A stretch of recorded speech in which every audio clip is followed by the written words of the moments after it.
Pendant longtemps, les anomalies inhabituelles enregistrées dans la fosse de Porto Rico ont été ignorées par la communauté scientifique. Elles étaient considérées comme de simples coïncidences ou attribuées à des défaillances des équipements de mesure. Cependant, dans un reportage récent, le présentateur Tucker Carlson a soulevé une question à laquelle personne n'a su répondre. Pourquoi ne prenons-nous connaissance que maintenant de ce qui se passe réellement dans les profondeurs de cette région? La réponse semble résider dans le fait que, jusqu'à récemment, tout ce qui se passait là-bas passait inaperçu ou était considéré comme sans importance, mais le contexte a changé de façon inattendue. Ce qui avait commencé comme une simple mission de cartographie sous-marine s'est finalement transformé en l'une des découvertes les plus troublantes de la science moderne concernant l'océan profond. Et le point de départ de tout cela a été une impulsion. Comment as-tu vécu ce moment? C'est la question qu'on a posée à l'un des membres de la mission. La réponse a été directe. C'était tout simplement incroyable d'être dans l'un des endroits les plus isolés de la planète, d'autant plus avec un véhicule que j'ai moi-même conçu et construit. Reste jusqu'à la fin, car ce qu'ils ont capturé dans la fosse de Porto Rico va te surprendre. L'île au secret. Porto Rico n'est pas seulement un paradis de cartes postales. Pour une petite île, elle possède une concentration impressionnante de caractéristiques écologiques et géologiques, montagnes, déserts, forêts tropicales, baies bioluminescentes et réseaux de grottes souterraines. Mais sa caractéristique la plus remarquable se trouve juste au large de la côte, invisible pour l'observateur lambda. Au nord de l'île, le fond marin plonge dans l'un des environnements les plus extrêmes de la Terre, la fosse de Porto Rico. À son point le plus profond, elle atteint l'impressionnante profondeur de 8375 mètres, soit plus de 8 km tout droit vers le bas.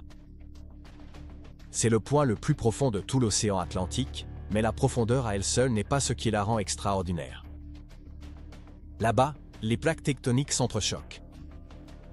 La plaque nord-américaine est forcée de passer sous la plaque des Caraïbes, générant des tremblements de terre, des tsunamis et d'étranges anomalies acoustiques enregistrées jusque sur la côte sud de l'île. Mais au-delà des secousses et de la pression, un autre type de mystère a commencé à se dévoiler. Un mystère qui allait bientôt ébranler la communauté scientifique.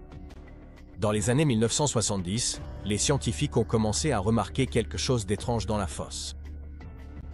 Des objets en chute libre accéléraient différemment de ce à quoi on s'attendait. Des instruments ont enregistré une anomalie gravitationnelle de moins 380 mg, la lecture négative la plus extrême jamais documentée sur Terre. Cela signifiait que la gravité dans cette région était inexplicablement plus faible que partout ailleurs sur la planète. Le géophysicien Peter Molnar a suggéré que quelque chose d'incroyablement dense pourrait être caché sous la surface. Certains théorisaient sur une plaque ultramafique effondrée. D'autres spéculaient sur des dépôts de minerais métalliques ou des vestiges tectoniques anciens. Mais rien de tout cela n'expliquait complètement l'ampleur ou la persistance de l'anomalie. La fosse refusait de révéler ses secrets. En même temps, des biologistes marins ont commencé à cartographier des schémas migratoires inhabituels. Certaines espèces de baleines, habituellement connues pour leur longue migration en arc, se mettaient à effectuer des détours erratiques autour de la fosse. Certaines ne refaisaient jamais surface. Des submersibles en eau profonde, déployés par des équipes de recherche de Woods Hole et de la NOAA, ont enregistré des vibrations de basse fréquence qui ne correspondaient à aucun profil tectonique connu. Il y avait quelque chose d'étrange caché dans la fosse de Porto Rico, mais le monde n'était pas encore prêt à découvrir quoi. Une zone de silence. En 2019, un effort ambitieux a commencé à se déployer sous la surface ondulante de la fosse de Porto Rico. L'installation d'un réseau d'hydrophones passifs le long du bord et de la fosse a marqué le début d'un projet de surveillance acoustique à long terme. Ces dispositifs ont été conçus pour écouter les sons de l'océan profond, captant des données jamais collectées auparavant dans les endroits les plus reculés de la Terre. L'objectif était d'étudier les schémas d'activité sismique, la communication de la vie marine et d'autres phénomènes naturels à l'intérieur de cet abîme sombre et mystérieux. Pendant des semaines, les hydrophones n'ont capté que des sons ordinaires. Le bourdonnement habituel de l'océan remplissait le silence, les chants des baleines résonnaient à travers des kilomètres d'eau, des grondements de basse fréquence de tremblements de terre lointains et le gémissement occasionnel étrange du fond marin alors que la pression de l'eau façonnait les profondeurs. Pour les chercheurs, tout semblait normal. Ils n'avaient aucune raison de soupçonner que cette routine était sur le point d'être bouleversée. Puis, au début de 2020, la première anomalie s'est produite. L'un des hydrophones, placé dans les profondeurs de l'abîme de la fosse, a commencé à capter un son différent de tout ce que les chercheurs avaient déjà rencontré. Une pulsation rythmique. Ce n'était pas aléatoire. C'était précis, se répétant toutes les 9 minutes et durant exactement 45 secondes à chaque fois. Mais ce qui a vraiment donné des frissons à l'équipe de recherche, c'est ce qui est venu ensuite. Des fluctuations aiguës dans les relevés électromagnétiques accompagnaient les pulsations. Ce n'était pas seulement un son, mais un phénomène qui semblait avoir une composante électrique. L'impulsion n'était pas un bruit statique, elle était directionnelle, focalisée d'une manière qui rappelait des émissions de sonar. Différent de toute source biologique ou mécanique typique, les impulsions se déplaçaient le long de l'axe de profondeur de la fosse. C'était comme si quelque chose suivait la trajectoire de la fosse elle-même. La conclusion à laquelle ils sont arrivés était qu'il ne s'agissait pas d'un déplacement tectonique, ni d'un quelconque type d'anomalie géologique. Un sonar modulé biologiquement semblait être quelque chose de vivant. Le terme « sonar modulé biologiquement » a commencé à apparaître dans les rapports internes, marquant une avancée qui pourrait redéfinir la compréhension même de la vie dans les profondeurs océaniques. Les données, cependant, sont restées classifiées. Les chercheurs, conscients de l'ampleur de ce qu'ils étaient en train de découvrir, ont tout gardé strictement au sein de leur cercle, trop prudents pour divulguer quoi que ce soit sans réponse définitive. Pourtant, le mystère est devenu plus grand que jamais. Qu'est-ce qui était caché dans la fosse? Et que se passerait-il lorsque le monde finirait par le découvrir? Le labyrinthe vivant. Tandis que les géophysiciens concentraient leurs efforts sur l'étude de l'activité sismique de la fosse, les biologistes tournaient leur attention vers l'extraordinaire diversité de la vie qui avait trouvé refuge dans les profondeurs extrêmes de la fosse. La fosse elle-même est un environnement hostile et impitoyable. La pression là-bas est plus de 1000 fois supérieure à celle du niveau de la mer, et l'absence totale de lumière signifie que toute créature vivant là doit survivre dans un monde d'obscurité oppressante. Et pourtant, la vie persiste. Et sous des formes des plus étranges.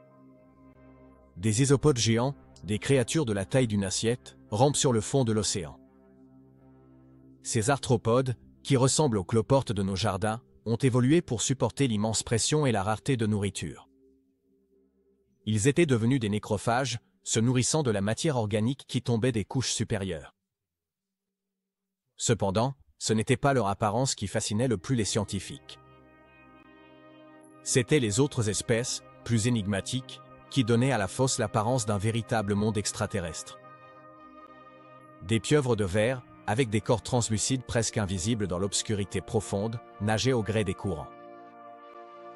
Ces créatures avaient développé une capacité unique de camouflage, avec des corps capables de se fondre parfaitement dans leur environnement, devenant pratiquement invisibles pour les prédateurs.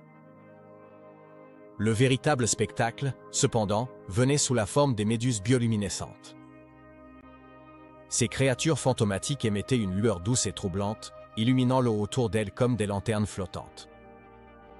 C'était comme si elles transportaient leurs propres étoiles dans les profondeurs de la fosse, offrant de brefs aperçus de vie dans l'obscurité implacable. Leur éclat était une invitation, non pas aux yeux d'observateurs humains, mais aux prédateurs et aux proies qui partageaient ce monde. La fosse abritait également des systèmes coralliens vibrants, incroyablement résilients malgré l'absence de lumière solaire. Ces coraux ne dépendaient pas de la photosynthèse, mais de la chimiosynthèse, le processus qui consiste à utiliser des substances chimiques comme le méthane et le sulfure d'hydrogène, provenant des suintements froids de la fosse, pour soutenir leur croissance. La fosse profonde, autrefois considérée comme stérile, était devenue un sanctuaire pour des formes de vie qui s'étaient adaptées de manière extraordinaire pour survivre. Ces créatures détenaient des secrets sur la façon dont la vie peut évoluer dans les conditions les plus extrêmes. À mesure que le mystère s'épaississait, les biologistes spéculaient que ces organismes pourraient détenir les clés pour comprendre l'origine même de la vie. Cependant, les spécialistes n'ont pas réussi à établir de lien entre ces créatures des profondeurs et les étranges anomalies que leurs instruments avaient détectées lors de l'exploration. Aucune d'entre elles n'était responsable de ces étranges impulsions ni des sons inconnus.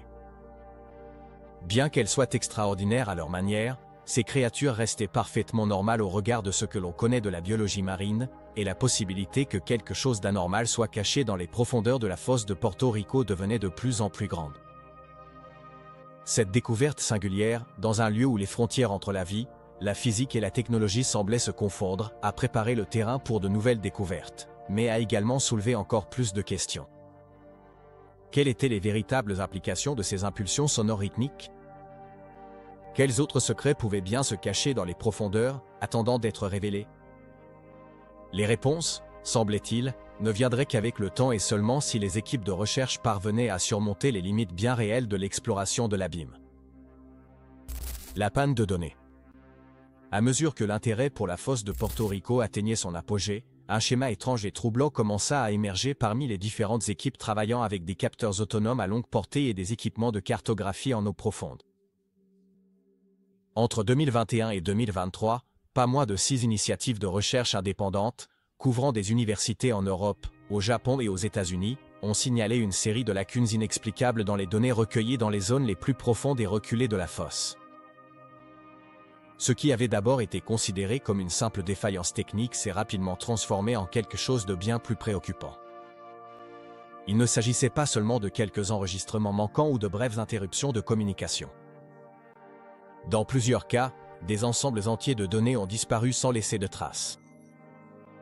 Des instruments conçus pour fonctionner de manière autonome dans les environnements les plus hostiles, dans les profondeurs sous la surface de l'océan, sont tombés en panne de façon qui ne pouvait pas être facilement expliquée. Les données de ces missions étaient censées être parmi les plus stables, recueillies dans un environnement relativement uniforme et calme au fond de la fosse.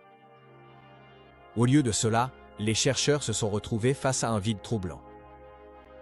Dans certains cas, les dispositifs ont été récupérés avec des disques durs présentant des signes d'effacement magnétique complet. Des fichiers entiers, des informations cruciales sur la composition de la fosse et l'activité sismique, ont tout simplement disparu. Les transpondeurs de secours, conçus pour stocker des données redondantes et servir de mesure de sécurité en cas de défaillance, n'ont soit pas réussi à s'activer, soit n'ont renvoyé rien d'autre que des séquences brouillées et dénuées de sens de caractère. Un technicien d'une équipe de recherche belge, qui travaillait à l'installation d'un nouveau réseau de capteurs, a décrit l'expérience comme si quelque chose avait pulsé directement à travers l'électronique. Pas un dommage physique, mais une annulation, une suppression complète, comme si quelqu'un ou quelque chose avait délibérément effacé notre travail. Mais quoi l'outil?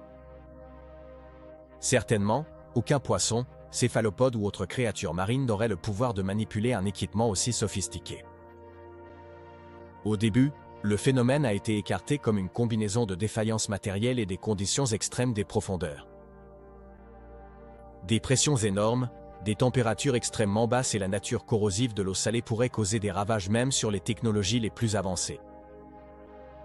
Mais, à mesure que les techniciens approfondissaient leur enquête sur les anomalies, ils découvrirent que les dispositifs n'avaient jamais approché leur limite critique de défaillance. La température, la pression et la salinité étaient restées dans les plages attendues. Les conditions, bien que certainement difficiles, ne justifiaient pas la disparition totale des données. L'hypothèse selon laquelle il s'agissait de pannes aléatoires et localisées commença à s'effondrer face au poids des preuves. Les chercheurs commencèrent à se demander, s'agissait-il d'un phénomène naturel ou bien quelque chose interférerait-il activement avec l'exploration de cette région? L'idée qu'une force extérieure puisse influencer la capacité de cartographier la fosse paraissait absurde, mais il devenait difficile d'ignorer les preuves de plus en plus nombreuses. La possibilité que la fosse dissimule ses secrets derrière un voile d'interférence était à la fois fascinante et terrifiante. La fosse elle-même serait-elle une partie de la planète, si ancienne et isolée, qu'elle aurait développé une sorte de résistance presque consciente à l'exploration? Ou bien y aurait-il quelque chose de plus sinistre en jeu, une force inconnue, peut-être même extraterrestre, empêchant l'humanité de comprendre pleinement les profondeurs de la fosse de Porto Rico? Quelle qu'en soit la cause, les implications étaient profondes. Un endroit autrefois considéré comme l'une des régions les plus étudiées et cartographiées de l'océan devenait soudainement l'une des plus mystérieuses. Cap vers l'inconnu bleu. En 2024, une mission inédite d'exploration en eau profonde a été lancée, promettant de révéler les profondeurs inconnues de l'un des environnements les plus extrêmes et mystérieux de la Terre, la fosse de Porto Rico. Cette expédition internationale, une collaboration entre la NOAA, l'Administration nationale océanique et atmosphérique, l'Institut Schmidt Ocean et une entreprise privée de biotechnologie, allait repousser les limites de l'exploration humaine. Au cœur de la mission se trouvait le Pelagia X-7, un drone sous-marin autonome de dernière génération, conçu pour le type de navigation silencieuse en eau profonde nécessaire pour explorer la fosse au-delà des 8000 mètres. 0 mètres de profondeur, l'abîme où peu de gens se sont aventurés et encore moins sont revenus avec des données concluantes. Le Pelagia X-7 n'était pas un drone ordinaire. Conçu pour fonctionner silencieusement et ne pas perturber les écosystèmes fragiles qu'il était destiné à observer, le drone était également équipé de capteurs avancés pour la navigation à des profondeurs extrêmes et de la capacité de transmettre des images vidéo en direct, en temps réel, vers la surface. Sa mission était unique, mais ambitieuse, cartographier le fond de la fosse de Porto Rico à une profondeur jusque-là considérée comme inaccessible par la technologie humaine. Au fur et à mesure que le drone descendait, il parcourait les profondeurs troubles avec aisance. Ses caméras captaient le fond océanique silencieux et inquiétant. Les images ont révélé d'immenses champs de vase s'étendant à l'infini et des créatures bioluminescentes clignotant aux extrémités du champ de vision, telles des étoiles lointaines dans une vaste étendue céleste. Pendant des heures, l'équipe s'est émerveillée devant les données transmises, mais soudain, sans avertissement, le signal s'est figé. C'était comme si le drone était entré dans une sorte de poche invisible de néant, l'écran restant noir pendant un temps qui a semblé une éternité. L'équipe de contrôle de la mission a retenu son souffle, incertain d'avoir perdu le drone dans les profondeurs écrasantes ou à cause d'une défaillance technique. Lorsque le signal a été rétabli, l'équipe a été accueillie par une vision qui les a laissés paralysés d'incrédulité. Une forme éthérée et translucide est passée à quelques mètres de l'objectif de la caméra. C'était différent de toute espèce marine connue. Aucun système de propulsion n'était visible et la structure corporelle défiait la compréhension biologique traditionnelle. Il n'y avait ni nageoires, ni membres, ni aucun appendice évident. La surface de la créature a brièvement scintillé en traversant le faisceau lumineux, presque comme si elle répondait à la présence du drone. Puis, en un clin d'œil, elle a disparu dans l'obscurité, sans laisser de traces. L'équipe était stupéfaite. Était-ce une illusion ? Un dysfonctionnement du système? Les images réelles montraient quelque chose de vivant, indéniablement, mais qui défiait toutes les formes de vie connues sur Terre. L'organisme se déplaçait avec une intention délibérée, comme s'il était conscient de l'environnement qui l'entourait et, pourtant, aucune source identifiable de propulsion n'avait été détectée. C'était comme si la créature flottait simplement dans l'eau, propulsée par une force inconnue. Plus inquiétant encore, l'étrange être translucide émettait de faibles signaux électriques, comme s'il n'était pas seulement une créature de chair et d'os, mais un être doté d'une circuiterie biologique inconnue. Le signal n'a été interrompu que pendant 4 minutes, mais les implications de ces 4 minutes résonneraient pendant des années. Le chef de l'expédition, un spécialiste en biologie marine et en électrophysiologie, n'a pu décrire le moment que comme au-delà de la compréhension. Les images réelles, désormais entre les mains de scientifiques et d'autorités du monde entier, ont soulevé des questions auxquelles personne n'était prêt à répondre. S'agissait-il d'une nouvelle forme de vie marine ou de quelque chose de bien plus énigmatique?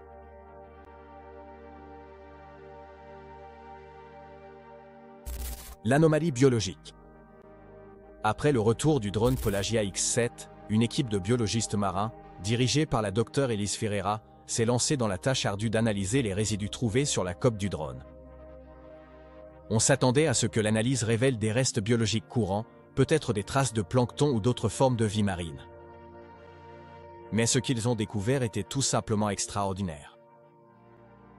Le premier indice est apparu lorsque le résidu a été soumis à une charge électrique basique au laboratoire. Contrairement à tout ce qui avait été observé chez les organismes marins conventionnels, la substance a réagi aux stimuli électriques. De petits filaments délicats ont commencé à se former sous le microscope, s'étendant comme de minuscules fils, pour disparaître quelques instants plus tard. Ce n'était pas simplement une réaction aléatoire. Cela semblait délibéré, comme si la substance était vivante d'une manière qui défiait la compréhension biologique de l'équipe. En poursuivant l'enquête, l'équipe s'est vite rendu compte que le résidu n'était pas seulement organique. Il présentait des propriétés qui laissaient penser qu'il fonctionnait selon un système biologique totalement différent. Grâce à des analyses plus poussées, les chercheurs ont découvert que la structure de l'organisme ne ressemblait à rien de connu dans la vie terrestre. La substance s'était fixée à la coque non pas comme un simple biofilm, mais comme une couche interactive et complexe. Une étude approfondie de sa composition génétique a été lancée. Le séquençage génétique du résidu a donné des résultats surprenants. La substance était dépourvue de nombreux marqueurs biologiques essentiels qui caractérisent la vie telle que nous la connaissons. Au cours d'investigations ultérieures, ils ont identifié ce qu'ils pensaient être le principal moyen de traitement de l'énergie de l'organisme. Des vésicules électrolytiques, de petits sacs microscopiques capables de stocker et de décharger des ions d'une manière qui laissait penser que l'organisme pouvait utiliser une source d'énergie totalement différente. Ces vésicules étaient capables de générer leur propre énergie grâce à une activité électrique, comme si l'organisme pouvait, d'une certaine manière, se recharger en manipulant les champs électromagnétiques de son environnement. Bien que cette découverte n'indiquât pas immédiatement une origine extraterrestre, il était impossible d'en ignorer les implications. La dépendance de la créature à l'égard des vésicules électrolytiques pour son énergie semblait suggérer qu'elle avait évolué dans un habitat isolé de l'énergie solaire. Dans les profondeurs écrasantes de la fosse de Porto Rico, où la lumière n'atteint jamais et où l'énergie est rare, cet organisme s'était adapté d'une manière qu'aucune forme de vie de la surface ne pourrait comprendre. Les implications étaient profondes. Existerait-il d'autres formes de vie sur Terre qui se seraient développées dans des écosystèmes aussi isolés, invisibles depuis des millénaires? Combien d'autres créatures, dotées de systèmes biologiques aussi étranges, restaient encore cachées sous les vagues? Et, peut-être le plus troublant, comment cette créature, avec sa structure génétique unique et ses capacités de génération d'énergie, pourrait-elle interagir avec son environnement, voire même l'influencer? Au fur et à mesure que l'équipe poursuivait son enquête, elle commença à réaliser qu'elle n'était pas simplement face à la découverte d'une nouvelle espèce. Ils étaient confrontés à une forme de vie qui représentait peut-être un tout nouveau paradigme biologique. La fosse de Porto Rico, longtemps considérée comme une simple curiosité géologique, s'avère désormais être un berceau possible de formes de vie capables de redéfinir la nature même des systèmes vivants. Cette découverte a ouvert de nouvelles questions qui prendraient des années à explorer, mais une chose était claire, l'anomalie biologique découverte au plus profond de la tranchée n'était que le début d'un mystère bien plus vaste. La disparition. Fin 2024, une deuxième mission a été lancée vers la fosse de Porto Rico, dans l'espoir de capturer enfin l'insaisissable organisme qui avait stupéfié la communauté scientifique.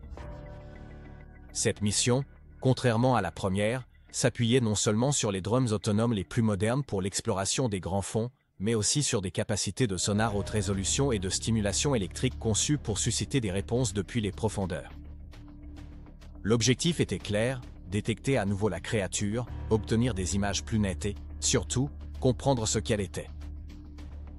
Mais, malgré la technologie avancée et l'immensité de la zone de recherche, la mission s'est soldée par de la frustration. Malgré les balayages minutieux du fond de la fosse, avec des impulsions sonores résonnant dans l'abîme sombre et des stimulations électriques envoyées dans les profondeurs, rien n'est apparu. L'équipe ressentait un sentiment croissant de défaite. Quelle était la véritable nature de cet organisme? Pourquoi n'arrivait-il pas à le détecter à nouveau? Était-il simplement en train de mal interpréter ce qu'ils avaient vu la première fois? Le doute commença à grandir. Cependant, alors qu'ils étaient sur le point de considérer la mission comme un échec, quelque chose d'inexplicable se produisit. Les microphones des grandes profondeurs, conçus pour capter les moindres anomalies acoustiques dans la fosse, détectèrent quelque chose d'inattendu. Au début, les impulsions semblaient erratiques et incohérentes, mais il devint vite évident qu'ils recevaient un schéma qu'ils avaient déjà rencontré auparavant. La même signature de fréquence que lors de la première rencontre, celle qu'ils avaient d'abord considérée comme une anomalie aléatoire, résonnait à nouveau. L'anomalie, cependant, ne se trouvait pas là où on l'attendait. Cette impulsion provenait d'une profondeur encore plus grande que tout ce qui avait été enregistré auparavant. À plus de 8400 mètres sous la surface, dans l'ombre d'une immense faille tectonique, là où la plaque nord-américaine s'enfonce sous la plaque des Caraïbes, un lieu de pression extrême et de forces géologiques ancestrales. L'équipe resta dans un silence absolu tandis que le motif de fréquence résonnait dans les enregistrements de données. C'était inconfondable. La même signature pulsante qui avait répondu au premier drone, un écho presque parfait, mais il y avait quelque chose de différent. Cette fois, la signature était en retard, comme si le signal avait été transmis depuis une profondeur encore plus lointaine. La prise de conscience est venue lentement. Quoi qu'il y ait là-dessous, c'était bien plus profond que tout ce que quiconque avait jamais imaginé. Les échos n'étaient pas simplement une anomalie. Ils étaient la preuve de quelque chose de bien plus complexe, peut-être quelque chose qui ne faisait pas que réagir à l'environnement, mais qui était activement engagé dans une communication ou une réponse environnementale défiant la compréhension biologique de l'équipe. Les implications étaient immenses. La créature, si c'était bien la même, n'était pas seulement insaisissable, mais naviguait consciemment dans un environnement d'extrême profondeur, entre des pressions sismiques et des champs magnétiques changeants. Comment pouvait-elle détecter et répondre avec une telle précision à ce niveau des profondeurs océaniques? Cela ne fit qu'approfondir encore le mystère. S'agissait-il vraiment d'une créature biologique? Ou bien était-il tombé sur quelque chose de totalement nouveau? Quelque chose qui brouillait les frontières entre la vie et la géologie, entre la biologie et l'énergie? Alors qu'ils se préparaient pour la prochaine expédition, l'équipe ne pouvait se défaire de la sensation troublante que la créature n'était plus seulement une curiosité. Elle était devenue quelque chose de bien plus profond, une clé pour comprendre les forces mêmes qui opèrent au niveau les plus extrêmes de la Terre. Ce qu'elle était, comment elle fonctionnait et pourquoi elle réagissait avec une telle précision aux signaux et perturbations environnementaux étaient désormais des questions auxquelles les plus grands scientifiques du monde allaient devoir se confronter. Et au fond de l'esprit de chacun, un doute unique persistait. Avait-il déjà dérangé quelque chose qui n'aurait jamais dû être découvert? Donnez-nous votre avis dans les commentaires. Merci d'avoir regardé cette vidéo avec nous et à la prochaine.